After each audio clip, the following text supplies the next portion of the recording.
अस्सलाम वालेकुम वरहमतुल्लाहि वबरकातुहू। खैरियत से आप लोग? होप या ऑल फाइन और we are back with a very interesting topic. और आज का टॉपिक है सुल्तान हमीद टू के बारे में। जी हाँ दोस्तों, इन्हें कैसा डीथ्रोन करा गया था और डीथ्रोन करने के बाद क्या पॉलिटिक्स खेली गई और the formation of the occupied land of Israel कैसे हुआ इनके दौर के वक्त, वो हम आपको आगे बताएंगे। लेट 1800s में ज़ायनिस्ट मूवमेंट, ये लोग एक प्रपोजल डाले थे और मूवमेंट स्टार्ट करे थे जहाँ पे ये लोग बताए थे कि अब फ़लस्तीन में इसराइल का एस्टेब्लिशमेंट स्टार्ट होना चाहिए।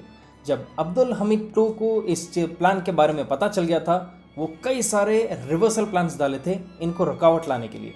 लेकिन आगे आगे यंग टर्क्स बोल के ग्रुप है, इन लोगों ने सुल्तान अब्दुल हमीद टू को डिथ्रोन कर दिया था और ये प्लान ज़ायनिस्ट का आगे बढ़ गया था। पहले देखते हैं किस तरह से सीरीज अनफोल्ड हुई। 70 AD में रोमन्स पूरे जेरूसलम को जला दिए थे और वहाँ पे जितने भी ज्यूस थे उनको मार के भगा दिए थे वहाँ से। उस दौर से ज्यूस जो थे वो एक अपनी टेरिटरी, अपनी लैंड ढूंढने में मसरूफ थे और वो लोग वही वेट करते थे जो उनका प्रॉमिस्ड मेसाया है, जो लोग बोलते हैं उनका मसीहा जो आने वाला है, जो हमारे टर्म्स में हम कहते हैं कि दज्जाल है। वो लोग चाह रहे थे कि मसीहा उनका आएगा और वो प्रॉमिस लैंड उनको वापस आएगा अपनी ज़मीन पे आने के लिए। लेकिन देखते देखते वक्त इतना जा रहा था कि वो लोग बोले कि मसीहा का उनका आए तक पता नहीं कितना वक्त होगा। तो उनके जो फंडामेंटलिस्ट और जो थिंक टैंक्स थे ज्यूज़ के, वो लोग एक ग्रुप फॉर्म करे और कहे कि हम खुद किसी भी तरह से फ़लस्तीन का टेरिटरी वापस छीनेंगे और इसको इसराइल बना देंगे। मसीहा को जब भी आना है वो तो वक्त आने वाला है। तो बेसल एक जगह है स्विट्जरलैंड में, वहाँ पे ये पूरे ज़ायनिस्ट गैदर करे 1897 में और प्लान डाले ज़ायनिस्ट मूवमेंट का for the establishment of Israel. कभी गौर करे, ज़ायनिस्ट वर्ड यूज करते देखो हर बार। ज्यूज, हर ज्यू ज़ायनिस्ट नहीं रहता। ऑर्थोडॉक्स ज्यूज खिलाफ है ज़ायनिस्ट मूवमेंट के।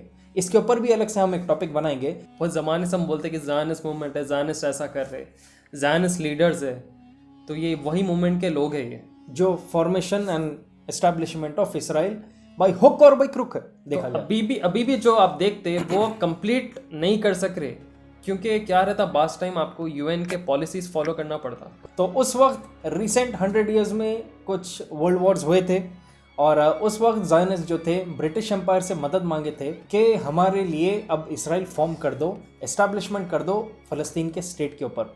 तो ब्रिटिश एम्पायर अनजान मार, और क्योंकि वो लोग खुद परेशान थे वर्ल्ड वॉर में, उस वक्त जर्मनी ये लोग सब एक दूसरे को मार रहे थे, तो सब बहुत परेशानी का वक्त चल रहा था। लेकिन वो टाइम पे ब्रिटिशर्स जो है कई सारे टेरिटरीज उनको ऑफर करे सब्स्टिट्यूट के तौर पे, जैसे कि उगांडा, साइबेरिया, साइप्रस। लेकिन ज़ायनिस्ट बोल दिए थे कि एक्सेप्ट फ़लस्तीन, हमें कोई ज़मीन नहीं चाहिए। और उस वक्त कई सारे अरब्स ऑलरेडी फ़लस्तीन पे थे। क्यों? क्योंकि मुस्लिम्स में भी मस्जिद अल अक्सा, फ़लस्तीन होली लैंड है हमारे लिए भी। टॉप 3 जो होलीस्ट लैंड्स है वो है मक्का, मदीना और थर्ड में है मस्जिद अल अक्सा। तो एक क्लैश चल रहा है दोनों रिलीजन्स के बीच में उस ज़मीन के लिए। लेकिन ज़ायनिस्ट बोल रहे थे कि फ़लस्तीन का ही हमें स्टेट चाहिए इसराइल फॉर्म करने के लिए, क्योंकि उनके होली जो बुक है तोरा, उसमें ये प्रॉमिस लैंड बोल के कहा गया। जब ऑटोमन एम्पायर पावर में था इन 1870s, वो लोग प्रिकॉशंस लेना शुरू कर दिए far before then the Zionist movement, क्योंकि उनको थोड़ा बहुत आइडिया होता था। अब यूजुअली स्पाइस वगैरह रहते थे ना, तो ये क्या करे 80% ऑफ फ़लस्तीनी लैंड उसको स्टेट प्रॉपर्टी बोल के डिक्लेयर कर दिए, अपनी ऑटोमन एम्पायर के अंडर आगे बोल, ऑटोमन एम्पायर की स्टेट प्रॉपर्टी। अब फॉर एग्जांपल जैसा गवर्नमेंट प्रॉपर्टी पे कोई प्राइवेट या कोई भी पर्सन जाके खरीद नहीं सकता अगर आप वो ज़मीन में भी रहे तो, क्योंकि इट्स गवर्नमेंट्स लैंड। तो वो लोग क्या करे स्टेट प्रॉपर्टी डिक्लेयर कर दिए थे, और ये इसलिए किए थे ताकि जो वहाँ के ओनर्स है लैंड के वो बेच ना दे, क्योंकि ब्रिटिशर्स क्या कर रहे थे, लूट रहे थे ना हर जगह से। अब इंडिया को भी लूटे थे, तो उनके पास पैसा बहुत था, तो रिश्वत देके उनका जो एम था वो पूरा कर ले सकते थे। और ये वक्त था मोहम्मद V के टाइम, और इनके बाद आए थे सुल्तान हमीद टू, और ये एक स्ट्रैटेजी खेले अराउंड 1883। ये क्या करे रेस्ट्रिक्टेड ज़मीन रख दिए थे फ़लस्तीन में यहूदियों के, फ़लस्तीन में ज्यूज़ के लिए, ताकि वो ज़्यादा स्प्रेड नहीं हो। वरना कैसा रहता कि जब लोग ज़्यादा एक ज़मीन में फैलना शुरू होते वो फिर डिक्लेयर करते हमारी खुद की गवर्नमेंट रहना बोल के, वहाँ से रेवोल्यूशन आता यूजुअली। जो पास में आप देख रहे हैं ना 10-20 साल में कोई भी अगर कंट्री में रेवोल्यूशन आया तो ये तरीक़ों से आता हो। और ये फर्दर क्या किए, ये बोले कि जो बाहर के ऑटोमन एम्पायर के बाहर के ज्यूज़ है, जो फॉरेनर ज्यूज़ है, वो लोग आके यहाँ की ज़मीन में ना रह सकते, ना यहाँ ख़रीद सकते, क्योंकि ये वही लोग हैं जिन्हें ऑटोमन एम्पायर फतेह करने के बाद इन्हें बाहर निकाला था। थियोडोर हर्जल जो कि लीडर था ज़ायनिस्ट मूवमेंट का, वो बहुत रिक्वेस्ट कर रहा था सुल्तान हमीद II से एक मीटिंग के लिए, और उसकी मीटिंग जो है ना बार बार डिक्लाइन हुआ करती थी। तो जब थियोडर हर्जल का मीटिंग डिक्लाइन हो गया, वो सुल्तान हमीद के एक क्लोज फ्रेंड फिलिप के थ्रू एक अपना ऑफर भेजे, और वो ऑफर में था कि ऑटोमन एम्पायर का जितना भी खर्च था, और क्योंकि वो वक्त पे बहुत डेट्स में पड़े हुए था पूरा एम्पायर, तो वो बोला कि ये हम पूरा डेट्स क्लियर कर देंगे और आपका एक बहुत बड़ा पब्लिसिटी प्रोपेगेंडा चलाएंगे पूरे यूरोपियन स्टेट में कि Sultan Abdul Hamid the Ottoman Empire Jews के लिए लैंड ओपन किया फ़लस्तीन में, और ज्यूइश कम्युनिटी जाके वहाँ पे सेटल हो सके। ये ऑफर सुनते ही सुल्तान अब्दुल हमीद ने तुरंत वो ऑफर को डिक्लाइन किया, और डिक्लाइन करने के बाद उनकी एक मशहूर कहावत है, उन्होंने कहा कि मैं 1 इंच भी ये ज़मीन का नहीं दूंगा पैसों के खातिर, क्योंकि मेरे फोर फादर्स और उनसे पहले पूरे लोग शहीद हुए, लड़े ये ज़मीन के लिए। तो ज़ायनिस्ट मूवमेंट का लीडर हर्जल फिर रिपीट करा ऑफर, और फिर से सुल्तान अब्दुल हमीद II ने वो ऑफर को डिक्लाइन किया। अब यहाँ पे लोग बोलेंगे कि सुल्तान अब्दुल हमीद जो है वो ज्यूस को वहाँ पे रहने नहीं दे रहे थे, फ़लस्तीन के ऊपर आने नहीं दे रहे थे। थियोडर हर्जल जो फाउंडर है ज़ायनिस्ट मूवमेंट का, इसके ऊपर भी इंशाल्लाह एक टॉपिक बनाएंगे, ये लोगों को पता ही नहीं इसके बारे में। और जो इसराइल का जो पार्लियामेंट है, एक की फ़ोटो लगी रहती वो थियोडर हर्जल की, लोगों को पता ही नहीं है चीज़ के बारे में, पीछे जो बड़ी फ़ोटो है। क्या एंटी ज्यूइश थे सुल्तान अब्दुल हमीद, जो टर्म दिया जाता है एंटी सेमाइट, देखा गया तो वो एंटी सेमाइट बिल्कुल नहीं थे। वो बोल रहे थे कि फ़लस्तीन मुस्लिम्स का लैंड है, और ये ज़ायनिस्ट जो है चाल चल रहे ताकि यहाँ से अरब मुस्लिम्स को हकाल दे और ये ज़मीन को कब्जा कर ले। और उनका विजन देखो, विजनरी बोलते थे उनको, वाकई आज कुछ चंद साल के बाद आज हाल देख सकते हैं। क्योंकि उनको पता था ना कि लोगों का हाल इतना बुरा है कि पैसों के लिए वो लोग ज़मीन बेच देते थे। गुर्बत का फ़ायदा ब्रिटिश ज़ायनिस्ट उठाए थे, और आज भी जो स्पाइस देखे जाते मिडल ईस्ट में वो ये ज़ायनिस्ट पैसों की। तो वो एंटी सेमाइट क्यों नहीं थे?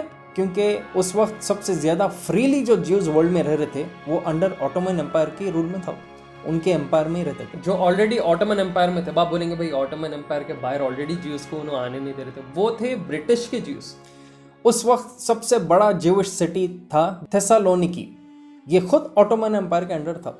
तो अब आप बोलो एंटी सेमाइट थे? नहीं थे, सबको फेयर ट्रायल था, सबको अपने मर्जी से था, तो इसमें एंटी सेमिटिज्म का कोई वर्ड ही नहीं यूज नहीं कर सकते। अब यहाँ से जैसा हम बात कर रहे थे बैकस्टैबिंग लोग या विद इन इंटरनल जो पॉलिटिक्स हुआ था, क्योंकि सुल्तान अब्दुल हमीद को बहुत सारे तरीके को हो रहा था, उनको गिराने के लिए बहुत सारे अटेम्प्ट्स उनके ऊपर फेल हुए, असैसिनेशन अटेम्प्ट्स हो रहे थे, डीथ्रोन करने के अटेम्प्ट्स थे, लेकिन बंदा बहुत तेज था, कहीं ना कहीं से वो बच के पॉलिटिक्स को बहुत सेंट्रलाइज कर दिए थे अपने अंडर।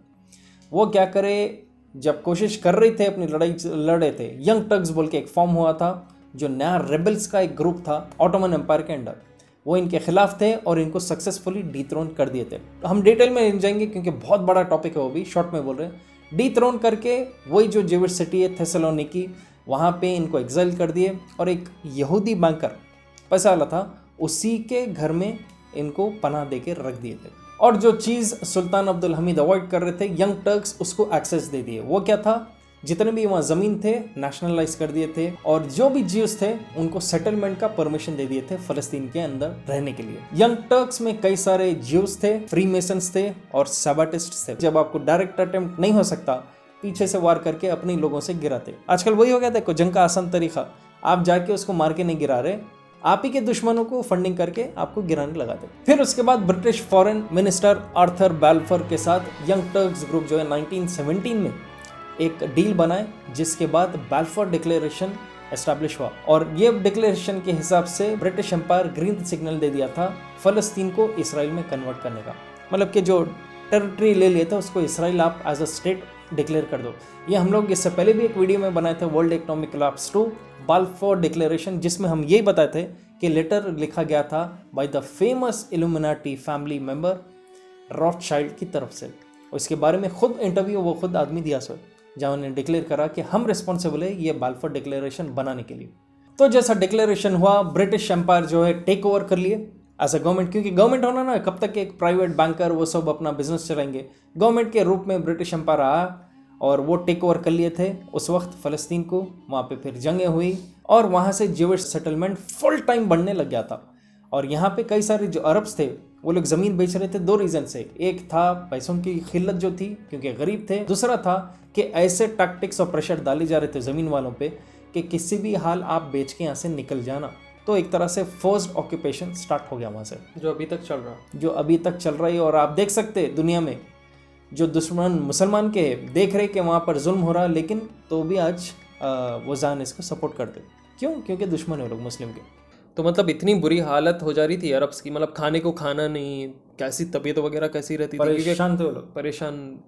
तो क्यों बोले तो प्रॉब्लम ये था, कोई इनको पूछने वाला नहीं था पीरियड, पूछने वाला नहीं, और ज़रा तंगियों से ऑटोमन एम्पायर गो थ्रू हो रहा था। मगर आज के वक्त अल्हम्दुलिल्लाह भाई सब अपने बूढ़े बुजुर्ग लोग, माँ बाप और रिश्तेदार, उनका अच्छे से टेक केयर कर सकते हैं। और रही बात, आपको एक ज़बरदस्त चीज़ के बारे में बोलूँगा मैं, आजकल जो ज़ईफ़ लोग हैं ज़्यादातर, एज जैसा उनकी ग्रो होती है उनको कम सुनाई देते रहता, हियरिंग लॉस प्रॉब्लम होता। लोग क्या करते हैं, नज़रअंदाज कर देते। एज के साथ हियरिंग लॉस होता लोगों को, आपको भी हो सकता फ्यूचर में, किसे पता। लोगों की ज्यादा उम्र होने की वजह से और अतराफ ज्यादा नॉइज पोल्यूशन की वजह से हियरिंग लॉस होता। तो इसके लिए एक बहुत ही रीजनेबल रेट में इसका ट्रीटमेंट होता है जेके हियरिंग सेंटर पर।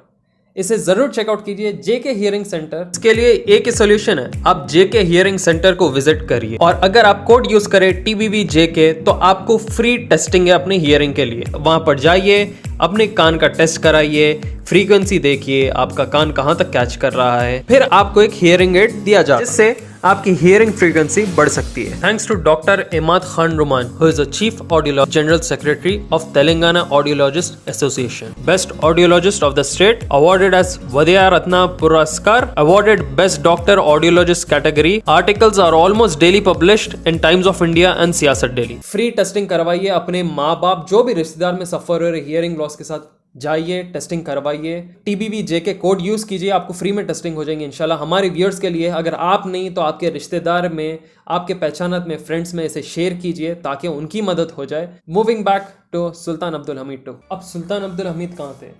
ये तो एग्जाइल हुए थे और ये लेटर लिखे शेख अबू शमात महमूद को 1913 में। सुल्तान अब्दुल हमीद उन्हें ये लेटर में लिखे थे। उन्होंने ये लिखा था कि उन्हें यंग टर्क्स ऑप्रेस कर रहे थे और मारने के धमकियां दे रहे थे। यही यंग टर्क्स का ग्रुप इन्हें ये इंसिस्ट कर रहा था ज्यूइश स्टेट फलस्तीन में बन जाए। तो मैंने इस ऑफर को डिक्लाइन कर दिया। उन लोगों ने मुझे 150 मिलियन ब्रिटिश गोल्ड पीसेस देने का भी ऑफर किया, पर फिर भी मैंने उसे मना कर दिया।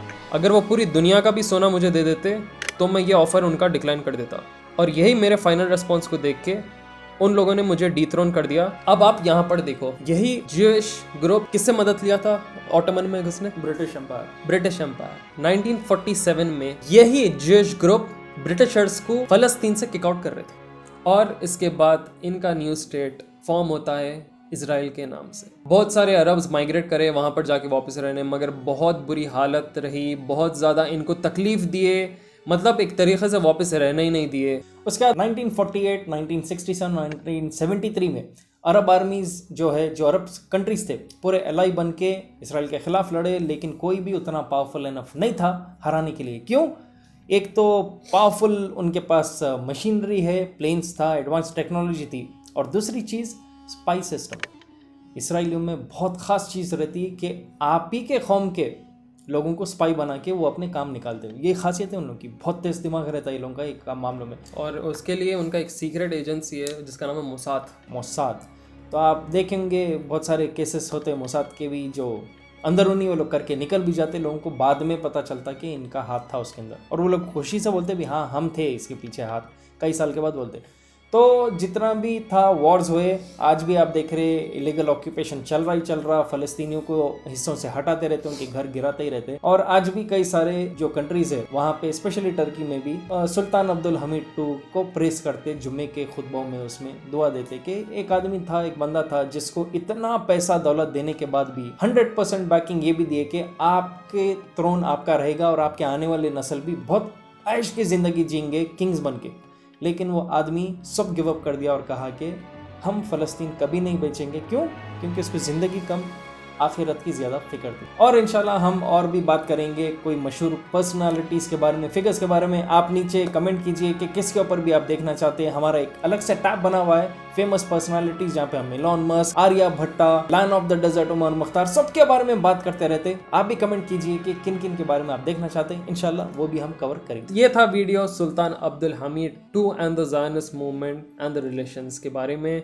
तो अगर ये वीडियो पसंद आए तो प्लीज़ शेयर कीजिए व्हाट्सएप, फेसबुक और इंस्टाग्राम पे। कमेंट करिए नीचे कि आप अगला वीडियो क्या देखना पसंद करेंगे। सब्सक्राइब करिए अगर आप हमारे चैनल पर नए हैं। हम इंशाल्लाह फिर आएंगे जल्द से जल्द एक नए वीडियो के साथ। और बेस्ट ऑफर्स फ्री टेस्टिंग के लिए TBV JK कोड यूज कीजिए आप JK हियरिंग सेंटर पर। जो भी लोग हियरिंग लॉस के साथ सफर कर रहे हैं उन्हें उसका ट्रीटमेंट दे दीजिए बहुत ही रीजनेबल रेट में। तो इंशाल्लाह फिर आएंगे जल्द हम लोग एक नई वीडियो के साथ। दुआ में याद रखिए। Till then take care and